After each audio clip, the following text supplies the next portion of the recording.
Hüceyrənin həyat dövriyyəsi bu dərsdə interfaza haqqında və mitoz bölünmə haqqında məlumat verəcəm. Biz bilirik ki, yer üzərində həyat fasiləsiz olaraq davam edir və canlılarda bu həyat fasiləsiz olaraq davam edərək canlılar özlərinin nəsil sayını artırır çoxalma sayəsində. Öncə 9-cu sinif dərsimizdə verilən birinci cümləyə diqqət yetirmək istəyərəm. Yaranandan ölənə qədər dövr ərzində hüceyrədə böyümə, inkişaf, çoxalma kimi həyati proseslər baş verir ki, bu proseslər hüceyrənin həyat dövriyyəsi və yaxud da hüceyrə sikli adlanır. Bu hissəni əzbər bilək. Yəni hüceyrə dövriyyəsi dedikdə nə başa düşür? Yaranandan ölənə qədər baş verən böyümə, inkişaf və çoxalma prosesləri. Və hər bir hüceyrənin həyat sikli və yaxud da hüceyrə dövriyyəsi müxtəlifdir. Yəni insan orqanizmdə də müxtəlif cür hüceyrələrdən təşkil olunmuşdur, düzdürmü? Hər bir hüceyrənin özünə məxsus nəyi var? Onların böyüməsi var, onlarda çoxalma mərhələsi var, interfaza mərhələsi var ki, onlar bir-birindən fərqlənir. Məsəl üçün, bir dərslikdə verildiyi kimi epitel toxumasının bəzi hüceyrələrində hüceyrə sikli və yaxud da həyat dövriyyəsi 10-15 saat, qaraciyər hüceyrələrində isə bəzən 1 ilə qədər davam edir. Əlavə deyək ki, sinir hüceyrələrində isə ömür boyu interfaza mərhələsində qalır. Və biz dedik ki, hüceyrə sikli hüceyrənin həyat dövriyyəsi və yaxud 2 mərhələdən ibarətdir. İnterfazadan və hüceyrənin bölünməsindən. Hüceyrənin bölünməsi mərhələləri mitoz, meyoz və köhnə dərsliklərdə amitoz bölünmə də deyilirdi. Lakin indi yalnız mitoz və meyoz bölünmədən danışacağıq. Və hüceyrənin həyat dövriyyəsinə təsir edən bir çox amillər vardır ki, bunlar temperatur ola bilər, qidalı maddələr ola bilər, oksigen ola bilər ki, bunlar hüceyrənin həyat dövriyyəsinin müddətinə təsir edir. Və bizim burada da qeyd edildiyi kimi sinir sisteminin bəzi hüceyrələri bölünmür, yəni onlarda hüceyrə mərkəzi olmadığına görə ömür boyu interfaza mərhələsində qalır. Bəs gəlin interfaza nədir? İnterfaza 2 bölünmə arasında olan mərhələ interfaza adlanır və interfaza 3 mərhələdən üzr istəyirəm, mərhələdən ibarətdir. Presintetik mərhələ, sintetik mərhələ, postsintetik mərhələ. Öncə interfaza mərhələsi haqqında məlumat verməmişdən əvvəl bu şəklə diqqət yetirmək istəyərəm. Biz bilirik ki, hüceyrədə çoxalma bir neçə quruluş səviyyəsində baş verir. Və biz də bilirik ki, molekulyar səviyyə vardır və molekulyar səviyyədə DNT-nin ikiləşməsi baş verir. DNT-nin ikiləşməsi və yaxud da bunun başqa bir adı reduplikasiya adlanır ki, yəni DNT-nin ikiləşməsi adlanır. DNT-nin ikiləşməsi zamanı bir çox fermentlər aktiv olur və bu fermentlərdən biri DNT polimeraza fermentidir ki, sərbəst nukleotidləri neyilir? Molekul şəklinə gətirərək komplementarlıq prinsipi əsasında düzür. DNT polimeraza və DNT zəncirində isə DNT zəncirini qıran, DNT-də olan, DNT molekulunda olan hidrogen rabitələrini qıran isə helikaza fermentidir. Deməli, helikaza fermenti köhnə DNT molekulunda olan hidrogen rabitələrini qırır. DNT polimeraza fermenti isə sərbəst nukleotidləri bir-biri ilə komplementarlıq prinsipi əsasında birləşdirərək yeni DNT molekulu yaranır və bu DNT-nin ikiləşməsi adlanır. DNT-nin ikiləşməsi yadımızda qalsın interfaza mərhələsində baş verirdi və interfazanın dedik ki, 2-ci mərhələsində sintetik mərhələdə DNT-nin ikiləşməsi baş verir. Bu molekulyar səviyyədədir və biz bəzən də bilirdik ki, hüceyrə səviyyəsində də, yəni orqanoid səviyyəsində də çoxalma vardır.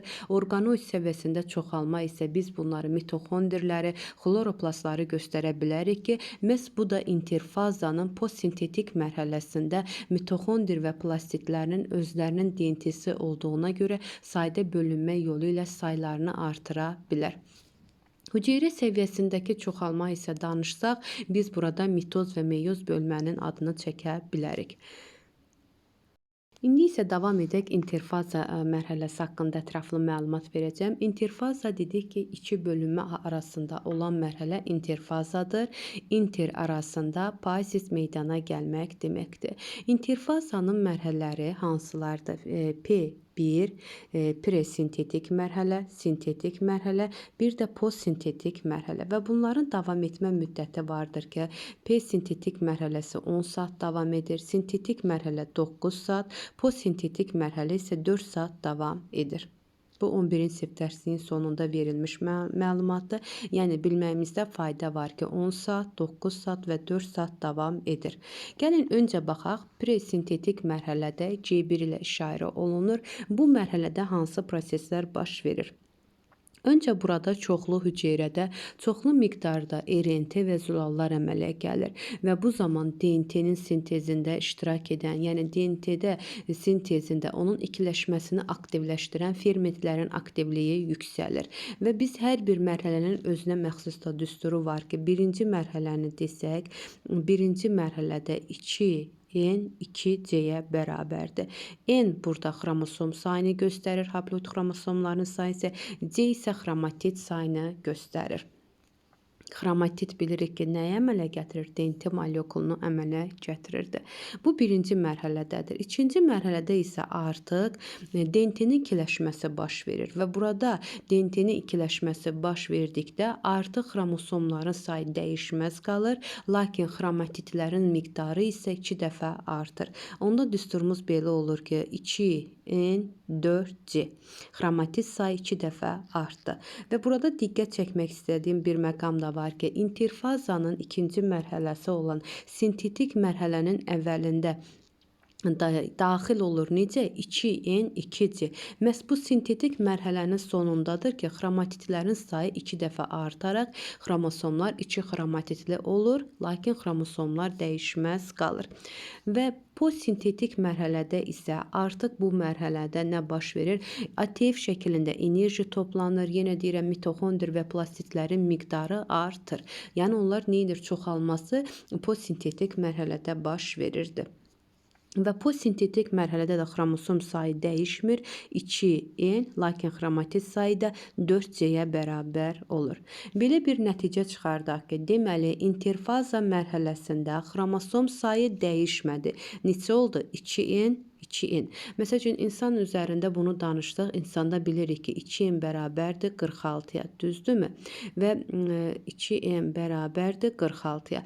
Və xromosom sayı 46, xromatid sayı isə birinci mərhələdə də 46-ya bərabərdir. İkinci mərhələdə 46, 92. Üçüncü mərhələdə 46, 92 ədəd xromatid olar. Yəni, deməli, interfaza mərhələsində sayı dəyişən xromatid sayıdır, dəyişməyən isə xromosom sayıdır.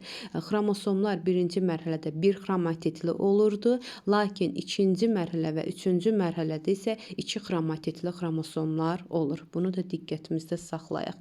Və biz də bilirik ki, hər bir xromosom nədən təşkil olunmuşdur? DNT-dən və histin zulallarından təşkil olunmuşdur. Nüvə haqqında məlumat vermişəm, qısa burada da demək istəyərəm. Nüvə bilirik ki, hüceyrənin əsas nədir? Komponentlərindən biridir. Nüvə pərdəsindən, nüvə şirəsindən, nüvə və xromatindən təşkil olunmuşdur. Və bu şəkilə diqqət yetirsək nüvənin quruluşunun şəklinə, nüvədə hüceyrə bölünməzdən əvvəl nüvədə xromatin olur. Nə olur? Xromatin. Və bu 5 ilə rəqəmi ilə göstərilən biz bu nazik sapları nə ilə? Xromatin adlandırarıq. Bu 5 rəqəmi ilə göstəriləni diqqət yetirək. Nazik bu saplar xromatin adlanır. Və hüceyrə bölünməzdən əvvəl bəli, mərkəzdə nüvəcik yerləşir. Nüvəciyin sayı isə 1-dən 10-a qədər olur. Doğrudur. Və nüvə də 2 membranlıdır. Xarici membranı var, daxili membranı. Lakin nüvə membranının da digər membranlara nisbətən məsamələri, membranda olan məsamələr daha böyük olmuşdur. Artıq hüceyrə bölünməyə başlandığı anda nə edir? Həmən bu xromatidlər spirallaşaraq xromosom əmələ gətirir. Yəni xromosomlardan isə əmələ gəlir xromatid. Bölünəndən sonra xromatinlər spirallaşır və həmən bu xromatinlər əmələ gətirir xromatid. Xromatid isə nəyə əmələ gətirir? Xromosomu əmələ gətirir. Hər bir hüceyrənin də özünə məxsus xromosom yığımı vardır, yəni karyotipi vardır. Bu terminlərə diqqət yetirməli. Xromosomda kroma rəng deməkdir, soma bədən deməkdir və ən vacib olan, bəlkə də diqqətimizdən qaçan bir hissəni deyəcəm. Xromosomlar hüceyrə siklində bilirik ki, əsas rol oynayır. Təbii ki, bundan əlavə irsi məlumatların bir nəsildən digər nəslə ötürülməsində iştirak edir. Ən vacib proseslərdən biri də mübadilə proseslərini tənzimləməkdə də xromosomlar əsas funksiyanı yerinə yetirir. Deməli, xromosomların yerinə yetirdiyi funksiyalar hüceyrə siklində əsas rol oynayır. Maddələr mübadiləsini tənzimlənməsində və irsi məlumatların bir nəsildən digər nəslə ötürülməsində iştirak edir. Və hər iki DNT molekulu ayrılıqda nə adlanırdı? Xromatidlər adlanırdı ki, kroma rəng, eidos görünüş deməkdir. Bunların mütləq elmi terminlərin də adını bilməliyik. Bəs bu xromatidlər bir-biri ilə sentromerlər vasitəsilə bir-biri ilə birləşirdi, lakin onlar birbaşa sentromerə birləşmirdi. Kinexotor adlanırdı ki, həmən o kinexotor, bax bu çıxan saplar kinexotor adlanırdı ki, kinexotor vasitəsilə sentromerə bölünmə vətərləri birləşirdi. Və yenə deyirəm, hər bir orqanizmin bir nüvəsində müəyyən bir xromosom yığımı olur ki, o da həmin canlının karyotipi adlanır. Karyon nüvə deməkdir, tuipos isə nüvə ölçü deməkdir. Ölçü nümunə deməkdir. Məsəl üçün, insan orqanizminin karyotipində somatik hüceyrəsində 2M bərabərdir 46 ədəd, drozofil milçəyində 2M bərabərdir 8 ədəd xromosoma malikdir. Bəs homoloji xromosomlar nədir? Homoloji xromosomların başqa bir adı atosom xromosomlardır ki, onlar bir-birindən qadın və kişilərdə fərqlənmirlər və şəkillərdə bax bu hissələr hamısı atosom xromosomlarının sayını göstərir və atosom xromosomlardan əlavə cinsiyyət xromosomları vardır ki, həmin bu cinsiyyət xromosomları və qadın və kişilərdə bir-birindən fərqlənir. Yəni, qadınlarda necə idi? Cinsiyyət xromosomlarını XX, kişilərdə isə XY ilə işarə olunur.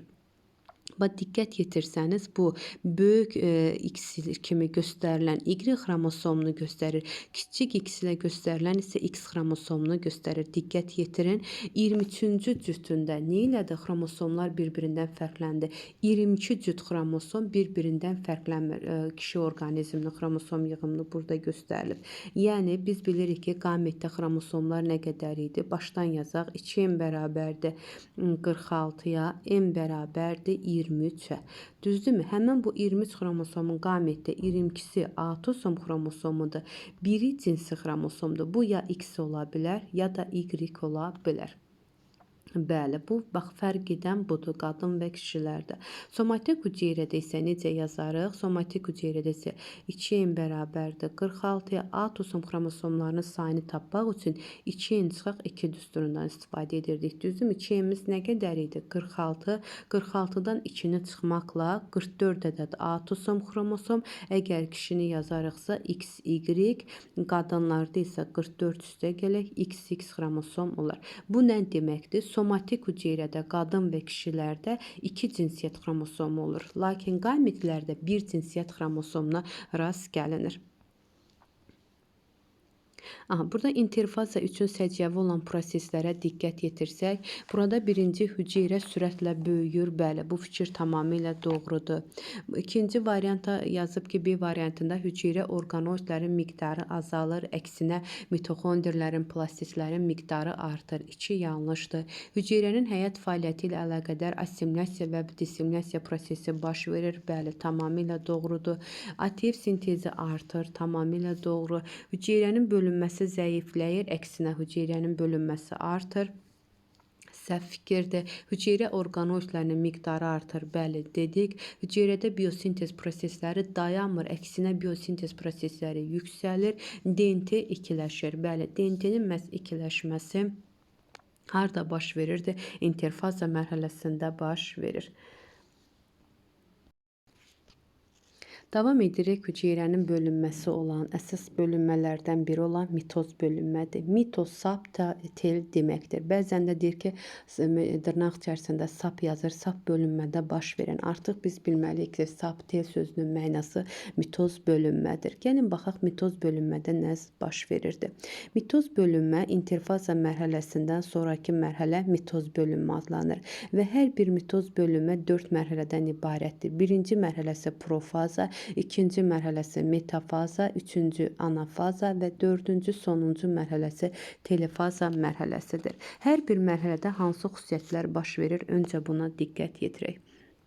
Və birinci mərhələdə, profaza mərhələsində nüvə həcmcə böyüyür. Bu zaman nüvə şirəsinin, yəni karyoplazmanın qatlığı azalır və bu zaman nüvəcikdə olan xromatinlər nə edir? Sap şəkilli xromosomlar əmələ gəlir. Həmin bu spirallaşma baş verir xromosomlarda. Xromosomlar qısalır, yoğunlaşır və xromosomlar qısalıb yoğunlaşdığına görə məhz işıq mikroskopunda onlar aydın görünə bilir. Bu zaman biz bilirik ki, sintronlara malik heyvan hüceyrələrində misal olaraq hüceyrənin bölünməsində iştirak edən sintronlar ikiləşir və bu zaman qütblərə çəkilir. Yəni hər qütbə bir ədəd sintron birləşir. Artıq bu sintronlarda başlayır profaza mərhələsində bölünmə vətərləri yaranmağa başlayır. Deməli, bölünmə vətərləri yaranmağa başladı profaza mərhələsində. Lakin profaza mərhələsinin sonunda nüvə qılafı tamamilə həll olur, hissəciklərə ayrılır. Həmin o nüvə qılafının ayrılmış hissəcikləri isə endoplazmatik şəbəkəyə birləşir. Və profaza mərhələsi boyunca da yadımızda saxlayaq ki, xromosomların spirallaşması, yoğunlaşması, yəni onların qalınlaşması davam edir və nüvə pərdəsi itir, nüvə pərdəsindən həll olur, yəni daha sonra nüvəcik itir və nüvəcik itdikdən sonra xromosomlar sərbəst halda sitoplazmada yerləşir. Düzdür, əvvəl nüvə pərdəsi olduğuna görə xromosomlar nüvədə yerləşirdi, lakin profaza mərhələsinin sonunda nüvə pərdəsi həll olunduğuna görə xromosomlar sitoplazmada sərbəst halda yerləşir və artıq profaza mərhələsində hər bir xromosomun həm sayını, həm də iki xromatidli olması müəyyənləşdirilir. Və yadınızda qalsın, yenə deyirəm, hər bir mərhələnin özünə məxsus düsturu var və biz onları əzbər bilməliyik. Çünki niyə? Profazada xromosom sayı 2N4C oldu. Bunu nədən aldıq biz? Biz bilirik ki, interfazanın sonunda, yəni postsintetik mərhələdə xromosomların sayı 2N, xromatid sayı isə 4C olmuşdur. Və bu şəkildə interfazadan mitoz bölünməyə daxil olur hüceyrə. Ona görə profaza mərhələsində 2N4C olur. Məsəl üçün, insanda 46 xromosom və 92 xromatid olur. DNT miqdarının sayı da 92 ədəddir. Deməli, burada artıq xromosomların həm sayını, həm də 2 xromatidli olduğunu müəyyənləşdirdik. Digər mərhələmiz metafaza mərhələsidir ki, metafaza mərhələsində artıq xromosomların spirallaşması maksimum səviyyə çatır. Yəni bizdən soruşula bilər ki, xromosomların spirallaşması başlayırdı və davam edirdi profaza mərhələsində. Lakin xromosomların spirallaşması maksimum səviyyə çatır metafaza mərhələsində. Və metafaza mərhələsində də xromosomlar ekvator boyunca düzülərək metafaza lövhəsi əmələ gətirir və hər bir xromosom 2 xromatidli olurdu. Ona görə də metafaza mərhələsində də bizim düsturumuz qeyd etsək 2N4C olmuş olur və bunlar metafaza lövhəsi əmələ gətirir ekvator boyunca. Lakin artıq burada biz dedik ki, bölünmə vətərləri yaranmağa başlayır profazada. Lakin bölünmə vətərləri tam formalaşır. Harada? Metafaza mərhələsində. Bax, bu cümlələrə diqqət yetirək. Tam formalaşır metafazada, əmələ gəlməyə başlayır profazada. Bəs bu bölünmə vətərləri hansı funksiyasını yerinə yetirirdi? Bölünmə vətərləri sentromerə birləşər birləşərək xromosomları nə edir? Qütblərə çəkirdi və bunların qütblərə çəkmə artıq anafaza mərhələsi deməkdir. Hələ anafazadan danışmayaq, metafazada dedik ki, artıq burada xromosomlar aydın görünür və xromosomları həm sayını bilmək, həm xromosomların morfoloji xüsusiyyətlərini isə öyrənmək üçün biz metafaza mərhələsindən istifadə edə bilərik. Yəni metafaza mərhələsində xromosomları saymaq, morfoloji xüsusiyyətlərini öyrənmək daha rahatdır. Çünki niyə? Bu dövrdə həmin metafaza mərhələsində iki xromatidli olması xromosomların daha aydın görsənir. Və bir dənə də xahiş edirəm, bunu diqqətlə yazaq. Metafaza mərhələsində bir xromosoma iki bölünmə və təri birləşir. Bu bizə testlərimizdə çox köməyimizə çatacaq. Metafaza mərhələsində bir xromosoma iki bölünmə və təri birləşir və şəkildə də bunu aydın görə bilərik.